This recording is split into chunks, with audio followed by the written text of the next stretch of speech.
Estamos no ar para mais um Eita Nordeste. Eu me chamo Jeremias. Eu sou o Gui Azevedo e hoje nós temos uma novidade muito legal. Será que eu conto, Gê?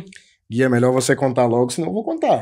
Tá certo, então eu vou contar. Hoje nós começamos uma parceria com a Paramarinet, uma empresa que está há mais de 18 anos no mercado, oferecendo bom atendimento e muitos planos, e uma conexão que não falha. É isso mesmo, Gui. É a velocidade que você precisa para destravar a sua vida. Depois dessa notícia, é hora de apresentar o convidado. Ele é graduado em Pedagogia, Letras, Português e Inglês, pós-graduado em Linguagem, Letras e Literaturas e é agente de Correios desde 2006. Ronaldo Moraes da Silva. É isso aí. Boa noite, Jeremias. Boa noite, Gui. Boa noite aqui, produção aqui. Saudade do nosso amigo Maicon.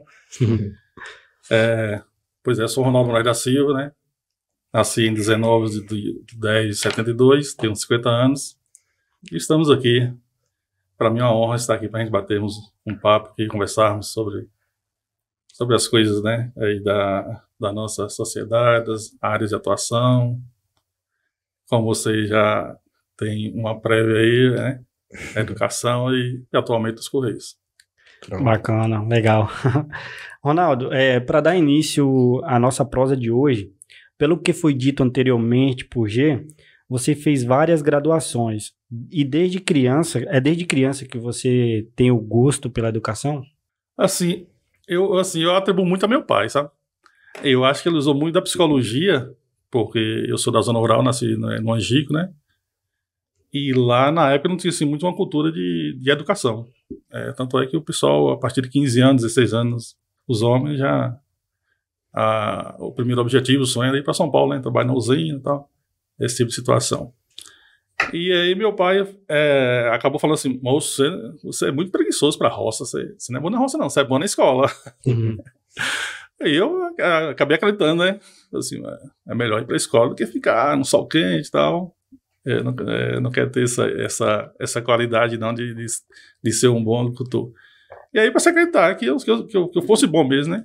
E quando você acredita em algo, né? Eu sempre fui assim, muito competitivo, queria ser o melhor da sala. Ainda que eu não fosse, eu mirava aquele que estava na minha frente, né? Sempre tinha um ali na frente, um menino, uma menina, e se destacava, e eu queria ser esse destaque também. Então acredito sim, atribuiu ao meu pai o gosto pela educação, né? Gosto pelos estudos. Assim, eu te conheci como professor Ronaldo. Assim, foi desde criança que você teve esse sonho de lecionar, ou foi alguma coisa que te motivou? Ou foi talvez pela falta de opção que você tinha na época? Foi falta de opção, porque eu queria ser jornalista. Era o meu grande sonho, ser jornalista. Tanto é que eu ouvia muito rádio e queria ser jornalista esportivo, né? Principalmente a Rádio Globo do Rio de Janeiro chegava muito bem pra gente na época. E comecei naquela época ali, tinha dois amigos lá no Angico, que um gostava do Vasco, outro gostava do Flamengo. Um por conta de Roberto Dinamite, o outro por conta de Zico. E eu acabei tendo uma afinidade com o Zico. E me tornei flamenguista desde a época. E assim, fiquei apaixonado pelo jornalismo, né? Tanto é que tinha facilidade para decorar capitais do Brasil, de outros países, né? Que sempre o jornalismo, o radialista abria ali a abertura da programação, falando do clima, falando da cidade, falando de tal cidade, tal, isso, aquilo. E aquilo me, assim, sensibilizava bastante. Não é novidade que nós gostamos muito de história, né, gente? Exatamente. E tivemos a oportunidade de conversar com algumas pessoas aqui que mencionaram o seu nome ao falar de suas experiências de vida e inspirações. Qual o sentimento de fazer parte da vida das pessoas e marcar gerações? Eu acho que marcar geração. De certa forma. De certa forma, é marcar geração. Fico lisonjeado, né? Assim, me sinto feliz. Eu, assim, pela minha escolha, acho que desde da minha vocação, assim, né? Sempre gostei dessa área de humanas, de comunicar, de falar. Ainda que eu não seja um grande comunicador, mas eu sempre apreciei bastante, né? Debates, discursos, falas. E assim, estar na vida de algumas pessoas é interessante porque a gente não é assim aquele... Nós não somos transmissores de conhecimento, né? Assim como já dizia Paulo Freire, ninguém educa ninguém se educa sozinho, os homens se educam em comunhão. Então, assim, é a troca de experiência, né, que faz com que nós possamos estar compartilhando e crescendo junto. E na minha experiência como educação, hoje fazendo uma reflexão, olhando assim como um espelho, olhando para trás, eu percebo que a informação ela está aí, né? Principalmente hoje, temos muito acesso à informação. Verdade. E hoje o que acaba demandando mais é a formação, conceitos, valores, né? Então, assim, como você falou, marcar algumas pessoas, de repente uma palavra ali, um conselho, algo, né? Um princípio ali, quase que uma profecia, e que a pessoa, poxa, deu certo. Como meu pai falou, você é bom na escola, aí foi uma profecia, né? E eu acreditei e corri atrás. É isso mesmo. Eu gosto desses princípios, assim. É bom, é bacana. Então, a gente fala isso, professor, porque assim, um dos convidados que veio aqui, ele disse que se tornou amante da leitura, da língua portuguesa, e chegou a até escrever livros por conta de experiências que ele teve com você como professor. Inclusive, pessoal, vocês podem acompanhar esse episódio, o episódio do professor Edivaldo. Depois que terminar aqui o episódio de Ronaldo, vai lá e clica no episódio do professor Edivaldo. Gostei bastante, foi muito bom. Foi muito você vai aprender muita coisa lá, inclusive essa história que a gente todos tá aqui, e ele foi um bom podcast. Então, você poderia nos contar como foi essa história com o professor Edivaldo, enriquecer mais a história que ele nos contou aqui? Que ele disse que foi através de você que ele passou a gostar mais da língua portuguesa. Sim. Primeiro, assim, ser professor de língua portuguesa para mim foi aqui na época era um privilégio. E eu vindo da zona rural, né, e assumi um posto assim no colégio, mas assim, meio que gerou tinha algumas pessoas, né, que pudessem ter gerado algumas desconfianças, mas aquilo deu mais força pra gente buscar. Mas assim, eu agradeço muito o diretor na época, Milton Galdino de Oliveira, seu Milton, né, que é o pai de Iraí, Dinho. E ele falou assim: olha, Ronaldo, você é prata da casa. E eu aposto em você e que você conseguirá dar conta de dar aulas, né? Já comecei na 7ª e 8ª série. Você conseguirá dar aula na 7ª e 8ª série. Vai ter dias que você vai perceber que você falou algo que não foi estar de acordo, né, com a norma da língua portuguesa, mas no outro dia você chega lá com os alunos e faz a correção. É assim mesmo, é um aprendizado. Porque na época eu tinha, já quando eu fui convidado para vir trabalhar no colégio, tinha vindo, né, de um trabalho do IBGE, trabalhando 6 meses no IBGE. Mas na verdade eu comecei mesmo em Baraunas, 1991, lá como professor de todas as séries, do pré à 4ª série, ganhando um salário mínimo. O que eu fiz? Bom, já que eu vou ter que ficar aqui o dia todo, eu vou dividir. Nem que eu não estou ganhando o outro turno. Eu coloquei do pré à 1ª série de manhã e de 2ª à 4ª à tarde. E ficava assim o dia todo, né, ali lecionando. Mas fiquei pouco tempo lá. Depois de 3 meses, acabei passando no concurso do IBGE, vim trabalhar, que era um trabalho temporário, fiquei 6 meses. E quando saí do IBGE, já em 92, já tive o convite do seu Milton, né? Eu tinha formado em 90 e ele achou-se interessante. Em 91 eu já passei em concurso. Aí ele me convidou e aí eu comecei, né? Na época a gramática tinha que se conhecer muito. Eu já tinha uma base boa, que eu tinha vindo a partir do 2º ano. Eu me interessei bastante. Eu não tinha muito acesso a livros, né?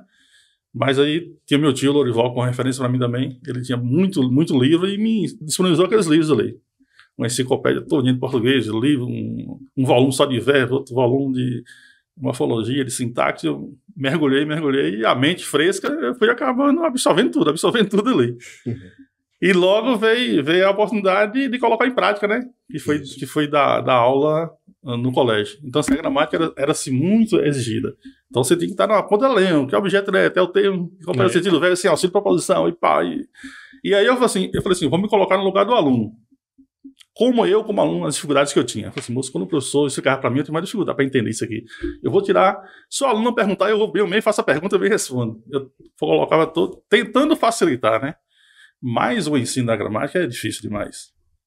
E aí eu fui percebendo assim que se eu fosse querer que os alunos aprendessem a gramática, ia ter muita reprovação. E aí também eu fui desenvolver um outro lado, passar confiança para os alunos, que é a questão da escrita, da redação, né? Então, toda unidade, eu fazia ali um trabalho de produção de texto, criei uma nota de participação, aí os alunos não filavam aula de português, porque a nota da gramática era lá embaixo.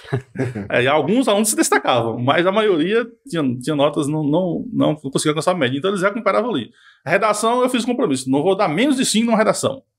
Então, e a participação, né? Então, quem tinha uma boa nota na participação e média na redação, não perdia. E assim, meus alunos não faziam recuperação no final de ano, entendeu? Eu achava, como é que o aluno tirou média 1 durante as 4 unidades, no final ele passa? É um absurdo, né? Aí o professor passou uma decoreba ali e ele só decorou, então é melhor você promover, dar um autoestima para o seu aluno. Eu tinha essa, ainda sem nenhuma teoria, eu tinha essa percepção. Então, voltando, né? Eu olhava para meus colegas, a maioria não sabia a língua portuguesa. Por que meus alunos teriam que saber? E aí, foi voltando para essa questão da produção de texto, de leitura. E aí, uma vez, Edivaldo, né? Eu percebi o potencial nele. Inteligente, mas só que ele não... Quando ele queria, a gente percebia, assim, que ele tinha um bom aproveitamento, mas ele, às vezes, ele dava aula, não dava atenção na aula. Eu chamei a atenção dele. Rapaz, você tá... Meu primo, eu vi minha tia preocupa tanto com vocês, a educação, fala muito, quer ver vocês desenvolver, e você... eu não gosto de língua portuguesa. Você não gosta de língua portuguesa? Você é a língua que nós falamos, é a nossa língua materna. Não é chinês, nem outra língua, não. É a nossa língua, você tem que gostar. E gostar, você vai gostar assim, por meio da leitura, lendo, né? Lendo para você poder ler. E aí ele acabou ouvindo, né, essa palavra aí e passou a dedicar-se. Tanto é quando houve, assim, em 2003, quando teve um processo seletivo aí da Rede do NEB 2000, que nós fizemos pedagogia, eu fiz também, ele ficou em 5º lugar. E o que levou ele, a nota dele, a classificação que levou bastante foi a nota da redação, né? Que foi, assim, um calcanhar de Aquiles da maioria das pessoas porque a redação, na época, era bicho de cabeça. Então eu tentei também desmistificar isso, né? Na verdade, até hoje, né, redação, principalmente para os jovens que fazem Enem, segundo eles, a parte mais difícil, a escrita, né? E teve uma outra história também, meio que parecida com o Edivaldo, foi com o professor, hoje é o professor Lando. Ele filava muita aula também, filava aula demais. E aí tava precisando de 10 para finalizar o ano. E aí, na época, a gente inventava teatro também. Você vê, na época, a gente inventava uns teatros lá, né? Dramatizava, fazia a interpretação dos textos. E eu lembro que nessa época foi o prefeito o nome do personagem era o Dorico, o prefeito, parece que esqueci a cidade, era Saracura, não, era uma cidade assim. E eu falei com o Lando, se você vai fazer o personagem, é o que mais falava, né? Se você fizer o papel do personagem principal e for bem, eu vou dar 10. Rapaz, estudou tanto. Aí foi no clube, me surpreendeu, superou, assim, sabe? Fez a fala tudo direitinho, foi de galetório, de gravata, e foi todo mundo aplaudiu. E aí eu dei 10 nele. Ele acabou passando por média, porque sempre precisava ir para recuperação. Então tem essas histórias assim, que é por isso que eu falo que nós não ensinamos, né? A gente, às vezes, tem que pegar o canal de comunicação do aluno, pegar como é que está o estado dele, pegar, né? Tentar interferir ali, mudar um percurso, porque eu hoje gosto muito de neurociência. Não é o externo que, às vezes, que vai entrar em você. É você despertar o que está dentro de você para você, né? Buscar o externo para aperfeiçoar e acelerar esse conhecimento. Isso é bacana. Quando a gente estava conversando aqui com o Edivaldo, eu realmente fiquei muito surpreso com essa história que ele contou. Você influenciou a vida dele e ele, por si, influenciou a nossa. E também, Lando, que você acabou de contar, e foi nosso professor também. Inclusive, também. Já vamos estender aqui o convite para ele. Se ele estiver assistindo aí, já está convidado a vir aqui bater um papo com a gente, viu?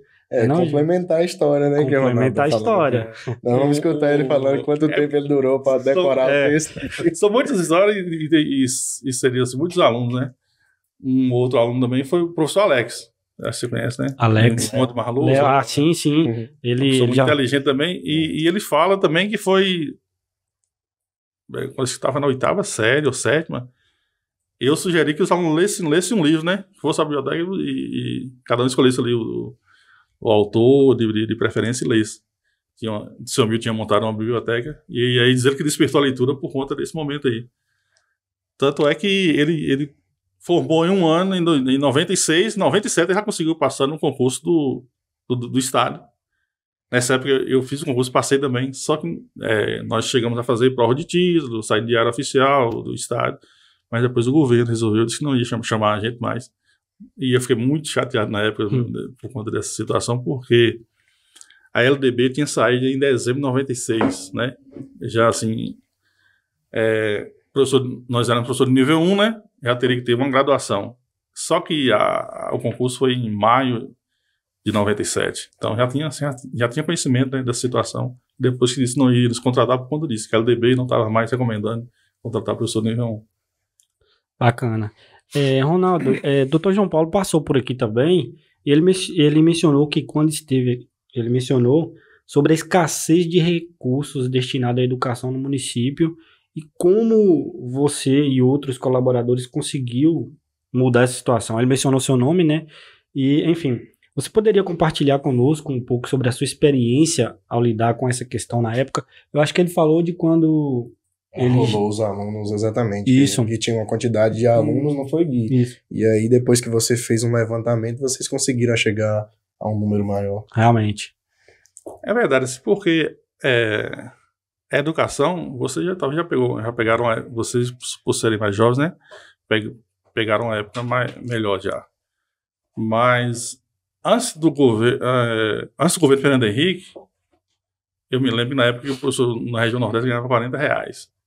Falava-se 40, não sei se era cruzeiro ou reais, acho que era cruzeiro ainda. Reais foi depois de Fernando Henrique. Então era menos de meio salário mínimo.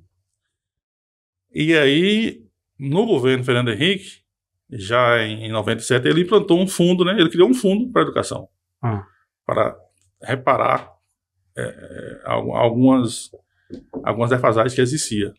Como, por exemplo, a valorização do professor. Então, primeiro criou-se o Fundef, que era o Fundo de Desenvolvimento do Ensino Fundamental e Valorização do Magistério. Veja aí, né? Do ensino fundamental. Então, não tinha cobertura nem para a pré-escola, né? Nem para a modalidade infantil, e nem para o ensino médio, na época de Fernando Henrique. 10 anos depois, em 2007, foi implantado o Fundeb, já foi no governo Lula. Então, nessa época de Fernando Henrique, como é que esse recurso era repassado?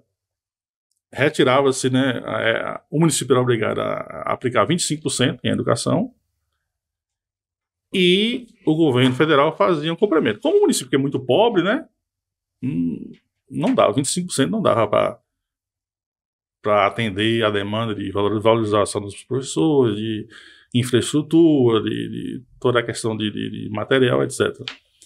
Então, aí o governo federal passou a fazer uma complementação, um adicional. E aí os municípios passaram a receber muito, muito dinheiro, né? Só que esse era proporcional ao número de alunos matriculados. E na época, em 97, fez isso aqui, a primeira matrícula, né? Na época o professor Ernesto era o secretário, né? Ele foi secretário no governo do João Paulo de 97 até 2004. E aí o professor Ernesto também, sem contar com a infraestrutura adequada, né? Ele chegou ali e foi um desbravador, um pioneiro na educação. Para você ter uma ideia, não se tinha secretário de educação, ele chamava órgão. Era chamado Órgão Municipal da Educação. Por falta de recursos mesmo, né? Assim, por falta das finanças. E aí, os alunos, então, matriculados em 97, era no ano anterior, né? O recurso vinha de acordo com o ano anterior. Em 98, o município iria receber. E aí, outros municípios estavam recebendo muito mais do que o nosso. O nosso município estava com uma defasagem grande. Aí, doutor João Paulo, né? Por meio também da indicação de Rubens, o saudoso Rubens, né? Já faleceu. E ele indicou a gente. No caso, fui eu, o professor Enoque, a professora Nilda, e fomos para a secretaria, lá com o professor Ernesto.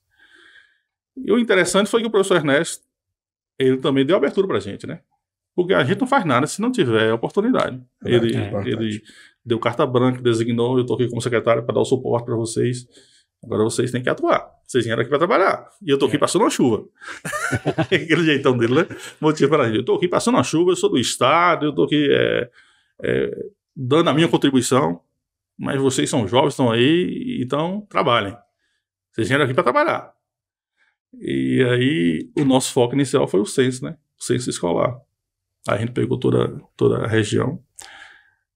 E aí a gente copiava muito um pouco também Botuporã. Você tem que copiar alguém.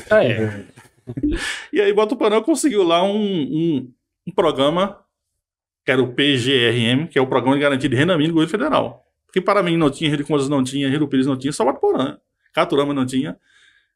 E aí eu lembro que eu e o Enoque fomos de moto lá em Botuporã, peguei esse modelo lá com o Vandic. Mas como é que esse negócio aí vocês conseguiram como esse moço aí?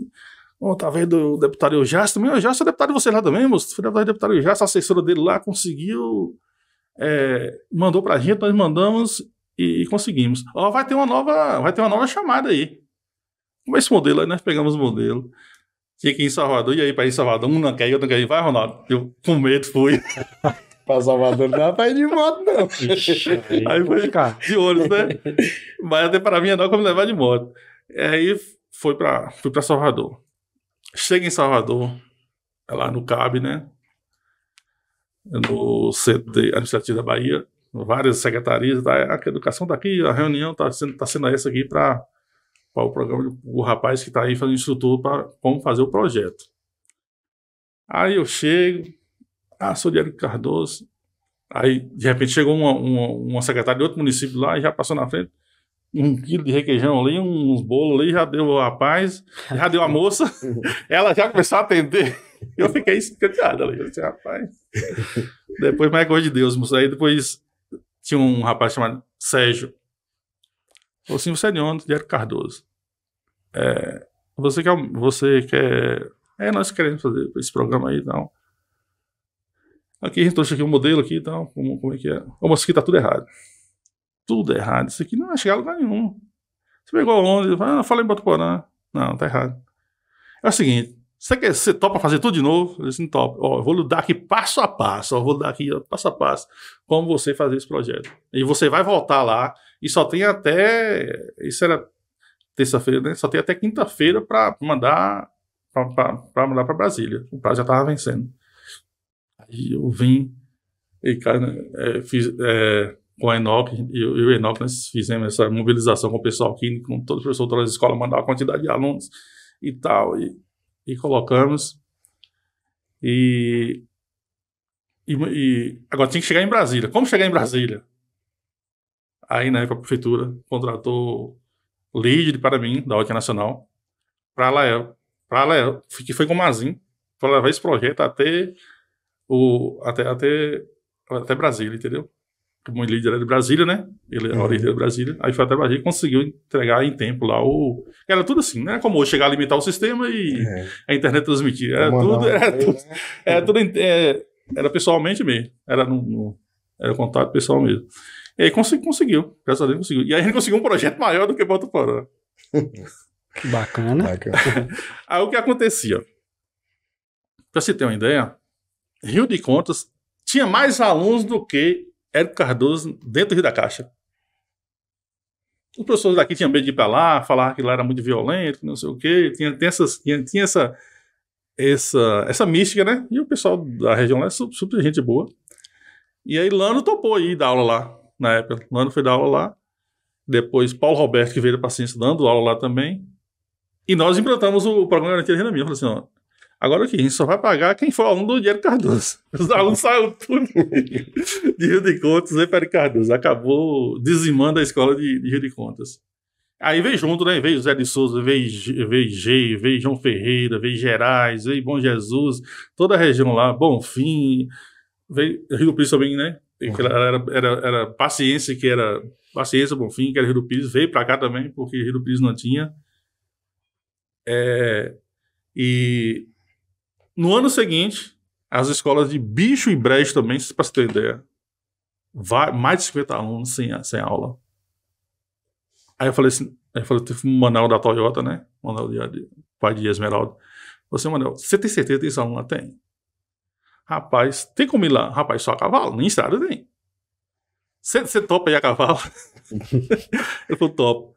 Traz a relação desses alunos. Aí trouxe a relação dos alunos, nós colocamos no censo. Conversamos com a prefeitura, abriu a estrada e começou essas aulas lá numa casa lá. Aí no ano seguinte já fez as escolas de Brejo e Bricho e esses alunos já passou também a somar ao alunado, né, ao censo escolar de Hélio Cardoso. Então é por isso que ele fala assim, né, nós começamos ali, né, praticamente do zero. Porque o governo federal começou assim, primeiro, toda criança na escola, era de 7 a 14 anos. Mas depois ele percebeu que a criança tinha que chegar na escola, mas tinha que permanecer na escola. Uhum. Porque chegava mais evadia, né? Tinha muita resistência. Aí precisava de um suporte. Qual foi o suporte? Veio PDDE, Programa de Dinheiro Direto na Escola, tivemos que implantar. Veio regularizar para ficar constante a merenda escolar. Na época nem tinha merenda escolar constante, era 2 vezes no ano. Aí veio um fundo também para o PNAE, que é o Programa Nacional de Alimentação Escolar. Veio depois transporte escolar e teve o renda mínima, que depois passou para, talvez a vocês seja o Bolsa Escola, né? Depois passou para Bolsa Escola, Bolsa Alimentação, tinha auxílio ao gás. Depois Lula entrou e unificou tudo, formando o Bolsa Família. Bolsa Família. Isso. Interessante, né, Gui? São diversas histórias. Talvez hoje até mesmo nossa audiência e as demais pessoas, vem tudo constituído já, tudo prontinho e não se sabe de onde tudo veio, de onde tudo surgiu. Então, por isso que a gente gosta muito das histórias, principalmente aqui do nosso município, para ficar marcado, para as pessoas entenderem onde tudo surgiu, onde tudo saiu. E aí, só complementando, desculpa. Não, pode. A gente lembra nessa época de 2 famílias, né? Tinha um senhor lá tem ainda. Lá na Lavrinha, com 12 filhos. E tinham lá tem também aí na Santa Rosa com 10 filhos. E aí era R$25 por aluno. Então era R$250 o outro, né? R$300. Naquela época que o salário era menos era 200 e pouco. Então, assim, para a escassez da época, né? Assim, foi um recurso bem-vindo na época. O pessoal ficou assim maravilhado. O pessoal até brincava, agora podemos, as mulheres podem ter mais filhos. É bacana essas histórias, importante. Gui, eu acho que você tem um recadinho para passar pro pessoal aí, mas eu vou fazer o seguinte, eu vou roubar a sua vez hoje, eu vou tomar um cafezinho aqui, e detalhe, hoje a gente tem a aipim aqui no Eita, viu? Patrocínio especial do nosso amigo Luiz, viu? Luiz de Melé. Se você quiser um aipim muito bom, pode procurar Luiz, viu? Bacana. Então, quando você passa o recado, eu vou tomar um café, viu? Aproveita e coloca para mim um pouquinho de café também, viu? Vou colocar agora. Eu queria dar um recado aqui para nossa audiência, para você que está nos assistindo no YouTube. Imagina que só 20% da nossa audiência é inscrito aqui no canal. Então, eu te convido a se inscrever e fazer parte da nossa comunidade aqui. Se você estiver nos ouvindo através do Spotify, você pode nos seguir aí, para você também receber as notificações dos próximos episódios, ok? Não deixe de se inscrever, não. É isso, Gê? É isso mesmo, deixa eu só tomar uma dosinha de café aqui. Tome seu café que eu vou tomar, não. Também, você não quer não, Ronaldo? Obrigado, tô tomando alguém aqui. Tá certo. Mas professor, o café tá tornando a marca aí. Se não tiver café... Não tiver café, não vai, não. Não funciona. Professor, você também atuou como secretário municipal também, né? Como responsável principal pela pasta. E qual foram os desafios de você estar de frente de um cargo com tão grandes responsabilidades? E outra coisa, o fato de você ser professor, já trabalhar ali nessa área, facilitou esse trabalho como secretário? Pois é, facilitou, porque eu peguei todo o processo, né? Eu peguei a minha vivência de aluno, professor, depois coordenador e chegando a secretário. Então ele foi por etapa, tá vendo, Gui? Foi um processo. Foi um processo. Eu me lembro assim, por exemplo, quando eu entrei como coordenador, que foi uma grande experiência, né? Que eu falo pro professor Ernesto, eu agradeço muito a ele, que tem pessoas nas nossas vidas também que são facilitadoras, né? Verdade. Eu li um livro de Tiago Brunet, e ele fala isso, pessoas facilitadoras e pessoas bloqueadoras. As bloqueadoras não vão te impedir de você seguir em frente, mas atrapalha um pouco, né? Retarda, né? Retarda. E as pessoas facilitadoras acabam te adiantando mais, né? E o professor Ernesto, assim, pra mim, foi uma pessoa facilitadora. Eu me lembro assim, quando eu cheguei na secretaria, eu não sabia preencher um histórico. Queria subir a carga horária, né? Tantas aulas de português, tantas de história, tantas de matemática, eu não sabia. Ele me ensinou para aprender assim, que era manual. Depois teve a informatização. Um grande parceiro também, na minha época, também foi o professor Enoque. Eu aprendi informática com ele, não fiz curso, né? E eu tendo uma dúvida, formatação de Word, de texto, o professor, ele muito bom em informática, ajudou bastante. Então, assim, são pessoas assim, que passam, né, nossas vidas como facilitadoras. E assim, para chegar a ser secretário, eu acho que eu nunca fui assim, de ser dominador, de mandar, né, de ser autoritário. Eu penso que eu nunca fui. Aí os alunos de hoje os alunos meus do passado falam assim: o senhor é autoritário, professor. Eu falei, moço, mas talvez era a época. Considerando em relação aos outros, eu era o mais moderado. Os tempos mudam, né? Os tempos mudam. E então eu não me achava assim, que teria que ser, né? Um secretário, teria que ter muito autoritário e tal. Aí o fato de eu ter passado por esses processos, eu me senti mais tranquilo. Eu delegava muito, sabe? Dividia muitas as responsabilidades. Não trabalhei sozinho, trabalhei em equipe. Não tinha vaidade também de estar numa sala sozinho, um ar-condicionado, não tinha vaidade. Às vezes eu trabalhava de forma compartilhada com os colegas ali da equipe, né? E todos ajudaram. Você falou 2 anos aí, acabou sendo um ano. Eu entrei em 2005, em janeiro de 2005, e saí em fevereiro de 2006, por conta que os Correios haviam me convocado, né? Pelo concurso, aí eu acabei saindo. Mas foi um período muito bom. Como eu falei, teve bastante descentralização, bastante delegação. Criamos... o nosso foco era o pedagógico, porque na época já estava no processo de formação da UNEB, né? E nós começamos em 2003. E foi, assim, um processo marcante, assim, talvez não tenha tido reconhecimento até hoje, mas para mim foi marcante. A Rede UNEB 2000, a gente ter aderido na época ao projeto, ter vindo até aqui no nosso município, né? Coincidiu com a abertura da agência Novo Horizonte, e outras cidades ficavam perguntando por que Érico Cardoso tem um curso de graduação, para me perguntar, Votuporã, e a gente não. É porque eu tinha acreditado também no sonho. E quando surgiu a oportunidade, né? Veio um ofício para a gente.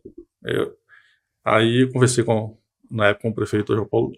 Tá tendo a oportunidade aí da gente se graduar. E dizem aí que 2007 que não tiver graduação. Não tá habilitado para dar aula, não. Tinha aquela pressão, né? Assim, professor, tem como? Veja os meios aí. Vai ter uma reunião em Salvador. Você topa aí? Eu falei assim, topo. Eu fui nessa reunião. Aí lá gostei muito da abertura do projeto, na Rede UNEB 2000, ainda tem as cidades, mudando a vida do professor, transformando a vida, e esse resultado acabar chegando nos alunos, né? Porque era assim, uma experiência, era interessante que você tinha que ter a parte teórica e a parte prática. No caso, a gente que estudava à noite, dava aula pela manhã. Quem estudava à tarde, dava aula ou à noite ou pela manhã, que já tinha o EJA também, né? Então já estava nesse processo aí em 2005, quando era secretário da Rede, né, 2000. E começou com o Dr. João Paulo e o Dr. Miguel concluiu. 2005 já era o Dr. Miguel. Eu fui secretário já com o Dr. Miguel. É interessante que era gratuito, o professor não pagava nada. Era totalmente gratuito o processo, né? E a Rede UNEB 2000 me acabou mobilizando para que desse continuidade. Depois chegou a obra, parceria com a prefeitura ofereceu espaço, o aluno pagava mensalidade, mas já era uma mensalidade mais em conta. Depois a FTC veio para Paramirim, e depois eu acabei fazendo letras também, né? Porque a minha vontade era fazer letras, né? Acabei fazendo letras, né? Porque tudo é aproximado mais de jornalismo. Esse negócio de jornalismo, aí eu ficava na sala de aula. Bom dia, alunos, e agora vamos começar a nossa aula. E você dava uma de narrador. Já dava ali e falou assim: já que eu não pude ser jornalista, eu vou pelo menos improvisar, atuar aqui na sala de aula. Eu tenho um público todo dia aqui que está me assistindo. Aí dava aquela improvisada. Aí veio a FTC em Paramirim e depois o pessoal continuou, né? Estudando, graduando, pós-graduando. Porque em 2001 só tinha uma professora de nível superior aqui, Jeremias aqui, e o pessoal da produção, Marcos, menino. Só a professora Cláudia, a saudosa, falecida professora Cláudia, né, que tinha nível superior. E eu falei assim, como é que eu sou coordenador e não posso ficar para trás? Eu sempre fui competitivo, né? Sim. Tem que buscar uma graduação aí. É. E aí, só que para mim realizar sonho meu, tem que levar a galera toda, né? E aí nós conseguimos, graças a Deus. Não foi fácil, foi um processo difícil, foi muita mudança, não foi fácil, entendeu? Eu arrependi, no meio do caminho arrependi, eu não teria começado isso, eu falei assim, né? Porque o professor tem que sair do colégio para vir dar aula primária foi pro colégio, e o pessoal do Rio da Caixa teve que sair do Rio da Caixa, veio para cá para dar aula à noite, para ser contemplado.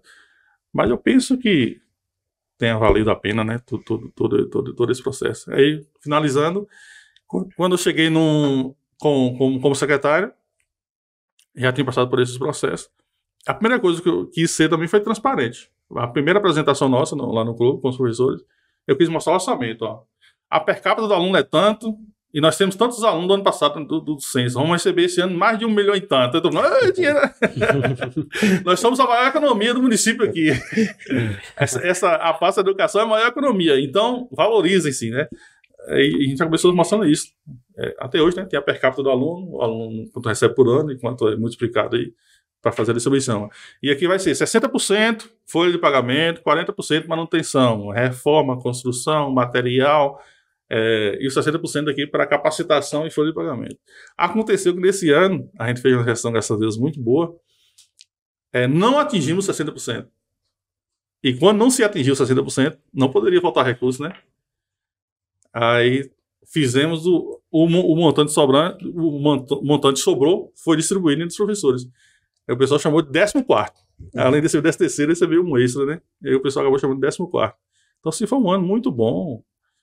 E eu falei assim, talvez eu não repita esse ano mais, o Correio tá me chamando aqui, eu vou embora. Eu não tive, Gui, acho que também você não teve, que a gente foi da mesma época, né? A oportunidade de ter Ronaldo como professor, mas minha irmã teve e sempre deu falou sempre muito bem dele. Agora sim, a gente teve a oportunidade de ter ele como secretário. De fato, aquele período foi logo quando a gente chegou no colégio e a gente ouviu sempre muito boas coisas. E assim, a gente fica alegre de ter sua presença aqui e saber o quanto você foi relevante para o nosso município e para a educação do nosso município. Com certeza, com certeza. Obrigado, agradeço. Eu queria fazer uma pergunta aqui que não tá nem, a gente nem colocou no roteiro aqui.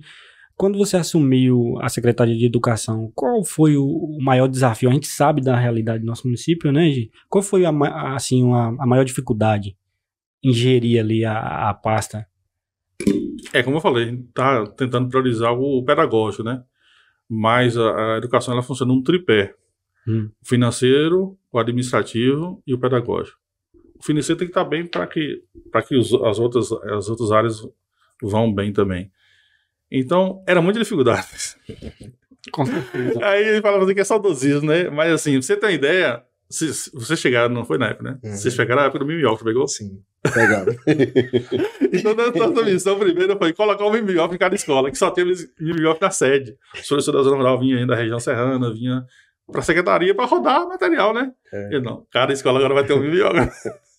E tinha uma pessoa responsável pelo mimeógrafo que vinha consertar. Isso, tinha um cara que já tinha já tinha um contrato pra vir consertar, era movida a álcool, né? Álcool, aquela coisa bem. Verdade. Então a missão foi, os desafios, né? Colocar um mimeógrafo em cada escola.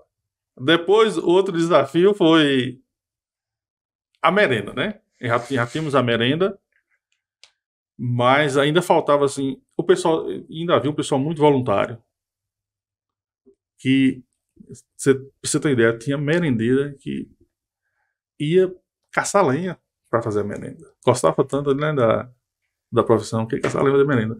Então, a outra missão nossa é colocar um fogão a gás em cada escola. Colocamos também. Teve uma outra missão, mas já foi algo já de melhorias, né? Rio da Caixa, a gente estava vindo para estar no Colégio Rio da Caixa em 2001 e ainda estava assim, funcionando em várias. Eram duas casas alugadas, a escola, e aí foi construir o colégio também.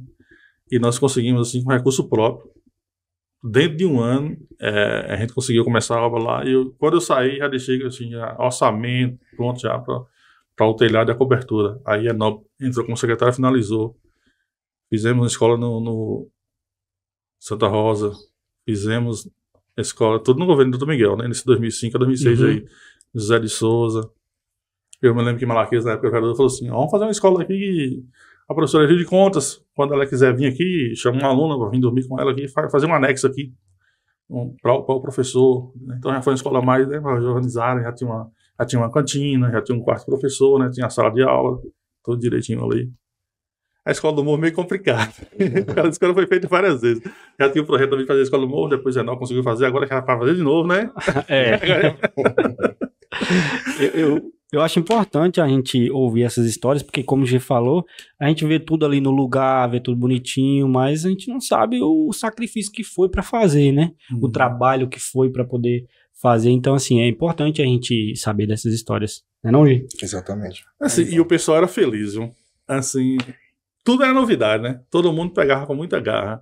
Eu vejo hoje está muito mais fácil, o professor está melhor remunerado, o professor está graduado, né? Tá mais... Tem mais, tem uma internet aí que facilita, mas assim, o transporte está melhor, as coisas estão melhores, porém, falta o quê? Falta algo mais, né? Sim. Parece que o aluno valoriza mais, e todos os autores da comunidade educacional valorizam mais, parece que aluno valoriza mais, pais valorizam mais, professor valoriza mais, né? Todas essas pessoas envolvidas aí.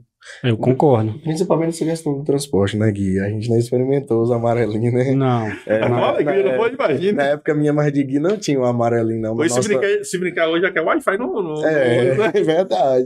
Na época nossa, Gui mesmo sempre conta, né, Gui? Você tinha que passar a semana aqui, né, pra ir embora só final de semana. Às vezes a gente vinha a pé pra escola. Ô, Gui, você pegou a época de... Foi na nossa época também que, em 2004, tava havendo uma queixa que o pessoal que vinha na Vereda está saindo 9 horas da manhã para chegar aqui 1 hora da tarde, entendeu? Então vamos chegar aqui cansado já, né? Chegar lá 9 horas da noite. Aí a gente implantou a residência estudantil aqui. Eu ia fazer essa pergunta agora. Então pode fazer. Não, pode seguir. Vocês implantaram a residência. Eu ia fazer porque eu participei. Você participou, né? Eu fiquei em uma das casas. Aí o que a gente fez? Tinha uma casa o pessoal de telha. Tinha. Né? Tinha uma pro Morro do Fogo, né? E pra Vereda. Mas parece que a gente conseguia mesclar assim, ficar homens em uma, né? Isso. E mulheres na outra. E em cada um tinha um administrador, né? Tinha era pelo menos lá do Morro, era assim, quem cuidava da gente lá era uma pessoa do Morro mesmo. Isso. Eu acredito que nas outras casas também era alguém da Vereda, comunidade. Da Vereda, da Vereda, né? Até mesmo pelo costume e adaptação, né? Assim, foi assim, Aí você lembra aqui da alimentação? A gente dava um ticket de R$50 para cada aluno. Aí no início do mês, né? Cada aluno com o seu ticket vinha pro mercado e fazia a compra, né? Era. Vinha com o administrador fazer a compra. Então, assim, o aluno se sentia participativo também. Igual você falou que hoje tá mais fácil, realmente, igual o G citou ali, eu lembro que a gente ficava nas casas e toda sexta-feira a gente tinha que ir embora. Muitas das vezes a gente tinha que ir a pé. Não tinha transporte. Não tinha transporte. Tinha que ir a pé. E assim, eu sou muito grato porque eu estudei, que eu participei dos ensinos daqui e não tem igual. Eu já estudei em São Paulo também e aqui não tem comparação. Os ensinamentos daqui, as escolas daqui realmente é muito, muito boa. E vou revelar um segredo. A experiência foi positiva que vocês eram os melhores alunos. Vocês realmente vieram aproveitar, né? Aproveitaram. Porque a gente soube depois também, não é fazendo nenhuma crítica, não, que às vezes, depois vê aluno do Morro, vê aluno da Vereda, vê aluno da telha, que às vezes não deu o devido valor que os primeiros deram, né? Porque vocês deixavam os pais, no caso de vocês, chegavam aqui e estudavam mesmo. Aquele tempo livre que tinha, estudava bastante. Estudava. E chegava na Jeremias, nas avaliações, eram os melhores, eram eles. De fato. Eu vou até expor algo aqui que eu acho que eu nem falei pra vocês. Eu realmente sinto muita, muita falta de não ter aproveitado mais a escola. Porque eu sinto que se eu tivesse aproveitado mais... Então, mas é porque assim, eu tive a oportunidade de estudar em São Paulo e estudar aqui. E o ensino daqui é muito bom, como eu já falei. Eu tenho certeza que se eu tivesse aproveitado mais, estudado mais, eu talvez estaria... eu talvez estaria melhor. Né? Mas assim, os ensinamentos daqui, as escolas daqui... Mas vale a pena, você já é uma pessoa de sucesso. Então, eu falo até para quem é estudante, né, e tá nos assistindo, para poder aproveitar, porque certamente lá na frente você vai sentir falta. Sente mesmo. Sente. A gente sempre fala, não, com certeza, eu quero chegar no terceiro ano. A sua área que você conseguiu aguçar, que você percebeu que você tem mais afinidade, né? certamente a escola lhe ajudou, né? Muito. Jeremias também. Uhum. Eu lembro uma vez que a gente participou de um júri lá no colégio, e Jeremias foi uma redação, né? Foi. Ele falou sobre o celular, não foi? Foi vestido de celular. Eu achei interessante. Aí eu falei com ele depois e ele ficou todo tímido. Mas assim, achei muito interessante. Ainda estamos caçando essa foto, viu? Deu vestido de celular na apresentação. Estamos devendo dentro do episódio de Elisângela. Foi bacana. O texto dele. E assim, só para concluir a minha fala aqui, hoje aquela época era difícil, a gente estudava. Hoje as coisas estão bem fáceis, as estradas estão boas, tem transporte, entendeu? Os transportes pegam o aluno quase na porta de casa. Então tem que dar valor, tem que estudar. A internet na época era lan house, né? Era lan house. Hoje você tem em casa, né? Hoje tem em casa, na palma da mão. Na palma da mão e com velocidade grande, né? Grande. Você falaram da justamente. Uma velocidade muito boa, que na época era você baixar um filme, você deixava um dia pro outro dia o filme baixar. Filme baixar e música, aquela época do Orkut, essas redes sociais todas aí, né? O Orkut entrou e saiu, que eu nem cheguei a ter conta do Orkut, foi tão rápido. Inclusive a gente até brinca com o Diego, né, nosso colega, que ele tinha lan house, né? E a gente esses dias perguntou ao Diego pra onde que foi os computadores. A gente vinha pra Lan House, tinha 2 lugares, né, Gui? Um aqui embaixo, na rua aqui embaixo, e depois ele se mudou pra lá. A gente aprendeu tudo, mexer com Facebook, com Orkut, tudo na Lan House de Diego. Tudo na Lan House. Um texto. Um texto. Às vezes, por exemplo, a gente aprendeu lá na escola, ligar o computador e assim, assado, e tal. E aí a gente arrumava ali 50 centavos, R$1 e vinha praticar o que a gente aprendeu na escola. A teoria lá era muito menos do que a prática, cara. Isso. Valeu muito a pena. Vamos seguir aqui, já você vai dar um recadinho aí? Cara, é o seguinte, eu tô com um colega meu aqui tentando me ligar pra perguntar algumas coisas aqui. Deixa eu pedir licença aqui pra atender. Pronto, eu vou então continuar com a pergunta aqui. Pronto, calma aí, ele tá me falando aqui. Sim. Moço, é o seguinte, não, aqui tá tudo normal no Eita. Não, a conexão tá de boa aqui. Tá travando aí? Não, moço, aqui não tá travando não. Qual internet você usa? Moço, eu já lhe falei, é Paramirinet. Velocidade é Paramirinet. Troca aí pra você ver. No próximo episódio você me fala se tá mais rápido ou não. Moço, aqui não tá travando, tá tudo normal. Pronto, ok, tá certo. Pois então, pessoal, se você não quer assistir o episódio do Eita Travando, né? A melhor opção, Ronaldo, como você falou, de velocidade... Eu uso a Magnet também. Paramirinet, né? Melhor velocidade pra você. Não tô falando pra não ficar... Na verdade, eu sou usuário mesmo. Exatamente, pra não travar mesmo, com a Paramirinet. Pronto, Gui, pode seguir aqui. Acho que agora ele já entendeu aqui o que fazer. Dá o recado dele aí, isso aí. Professor, como foi dito anteriormente, você sempre esteve muito ligado à área da educação. O que te levou a mudar de profissão? Porque hoje você trabalha nos Correios, né? Isso. Então, o que te levou a mudar de profissão? Assim, até bem incoerente, né? Eu falo tanto da educação e acabei saindo da educação. Mas tudo tem um motivo, né? Mas, assim, eu na época saí achando que eu fosse voltar, né? Desse tempo eu voltar. Por conta, assim, teve uma questão mais pessoal, assim, eu não me sentia valorizado, eu não sentia assim, que as pessoas estavam tendo reconhecimento comigo, eu pensava que as pessoas me reconheciam por conta porque eu vou, por conta da política, entendeu? Eu queria mostrar para mim mesmo que eu poderia, né, trabalhar em outra instituição, não fosse a prefeitura. Aí fiz o concurso dos Correios, federal, né? E só assim, vou fazer por fazer. Não estudei nada, sabe? 2004, não estudei nada. Aí pegamos o Zoncom, foi para Brumário. E lá, 800 candidatos. Tinha de manhã carteiro e à tarde para atendente, né? Eu falei assim, vou fazer para atendente. Eu não tenho... Vai ter um teste físico depois, eu não consegui passar nesse teste, dar várias voltas, não sei o quê. Lá em Salvador, no campo, vou para atendente. Aí fiz para atendente.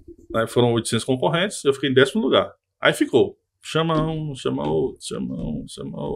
2 anos. No último mês, eu fui chamado. Já estava sendo secretário de educação, né?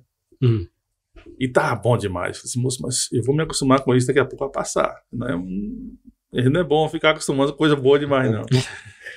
Aí, para analisar os Correios, tique de alimentação, plano de saúde, né? Questão familiar. Aí eu falei assim, moço, eu vou abrir um pouco mão do meu desejo e pensar mais um pouco na família. Uma segurança, uma estabilidade, uma coisa assim, né? E aí acabei... Aí era assim, eu iria trabalhar em Dom Basílio. Eu falei assim, para Dom Basílio eu não vou. Eu já tava com a desculpa, né? Não deu, vou para Dom Basílio, não vou não. Aí a Rubens falou assim, moço, vai lá em Salvador, pelo menos você conhecer a empresa, não conheço o prédio lá. Aí eu fui para Salvador fazer a apresentação, né? Para me apresentar lá, que, nossa, se for Dom Basílio não dá para mim e tal. Chegando lá, quando tava na sala lá, na sala da entrevista, a psicóloga recebeu lá uma ligação. Tem um rapaz de Eric Cardoso aí, tem. Ele foi aí convocado para Dom Basílio, só que Eric Cardoso tá precisando mais do que Dom Basílio, e ele de lá é bom que ele é de lá mesmo. Aí deu certo. Aí eu liguei pra minha esposa e tal. Não, é melhor os Correios e tal. Aí acabei vindo como Eric Cardoso, né? Vim para os Correios. Pra você ter uma ideia, não tinha diferença de salário. A diferença era apenas no estado, naquela coisa, né? E os Correios era também. Lá vai ter educação também. E eu, quando pequeno, admirava bancários também. E nessa época já estava tendo serviço de banco. Então eu vou trabalhar com banco também, trabalhar com coisa. Não entrava na minha cabeça negócio de selo, né? Já não entrava. Selo não. Eu queria trabalhar com outras coisas. Porque os Correios tinham aquela coisa só de selo e carta, né? Mas já estava numa outra trajetória, num outro segmento. E aí acabei vindo para os Correios em 2006. Tanto é que eu já tenho mais tempo de Correios do que de educação. Mas as pessoas me chamam de professor Ronaldo ainda. É o costume e também a importância que você deve ter causado na vida dessas pessoas. Aí se eu arrependi, às vezes eu penso que se eu tivesse hoje na educação, eu já teria feito mestrado e doutorado, eu não ia parar, né? E os Correios me prendeu bastante. Eu vim fazer uma pós-graduação em 2017, porque veio ter a oportunidade aqui, os Correios assim, me prendeu bastante nesse sentido, né?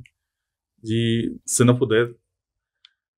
se eu quisesse crescer, eu teria que mudar da cidade. Mas se eu quisesse crescer mais na empresa, eu tenho proposta para ir para Barreiras, para ir para Bom Jesus da Lava, Vitória da Conquista, mas você vai aumentar ali um percentual no salário, que seu deslocamento de família está estruturado aqui, já não compensa, né? Verdade. Aí, só nesse sentido assim, mas foi uma experiência muito positiva também, porque a educação se dá em todo lugar. Vocês aqui estão fazendo educação, né? Educação, na verdade, na origem da palavra, é educar a ação. Então, a educação acontece na família, na casa da gente, acontece na rua, acontece onde quer que nós estejamos, está acontecendo a educação. Verdade. E a educação me ajudou muito nos Correios em algumas situações, na hora de apresentar, de falar de uma coisa, de outra e tal. A educação esteve presente. Então, assim, na sua profissão atual, que é a que você exerce, né? Você falou que se comparando em relação à questão financeira, não era basicamente a mesma coisa. Isso. Então, o que a sua profissão atual ela te trouxe, assim, de benefícios, tanto para a vida pessoal quanto profissional? Porque aí já era um novo mundo, né? Por mais que utilizava-se a educação, mas era um novo mundo. Eu, quando estava na educação, era um verdadeiro socialista. Né? Tem que viver ali muito sonhando, né?